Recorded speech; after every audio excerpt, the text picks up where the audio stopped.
RK भारती recording studio Kashinagar Kushwaha चौक। DJ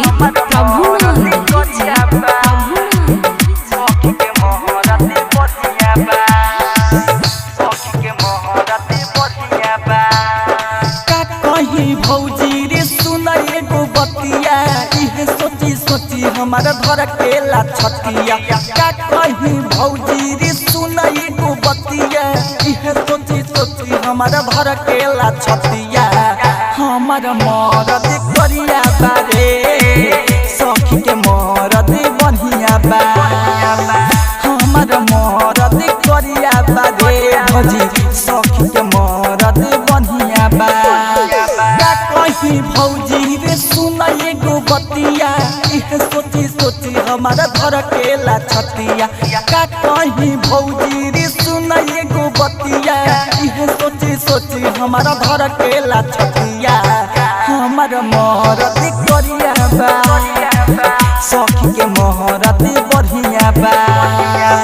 हमारा मरद करिया बा रे भौजी सखी के मरद बढ़िया बा बढ़िया बा बढ़िया बा बढ़िया बा सखी के मरद बढ़िया बा। डीजे सखी के मरद बढ़िया बा सखी के मरद बढ़िया बा।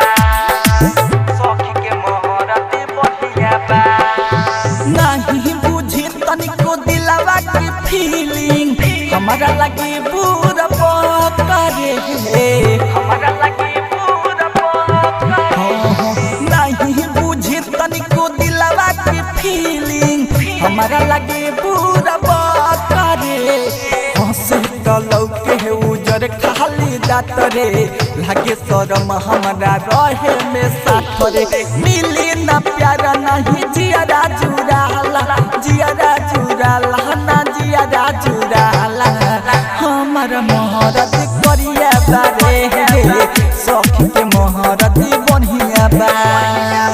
हमारा महरद करिया बारे भौजी सखी के महरद बढ़िया बा बढ़िया बा बढ़िया बा बढ़िया बा सखी के महरद बढ़िया बा।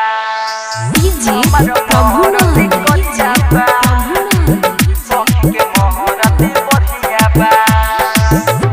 के महरद बढ़िया बा।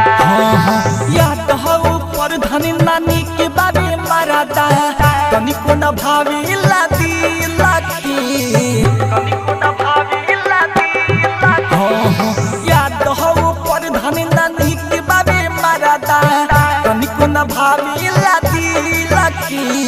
रूपवा तकारी बादिलव बकारी कहरेला मनवा हजार दिहकारी। टाइटर सोनू मुना फसवले चियहर बौक से शादी करवले। हमार मरदा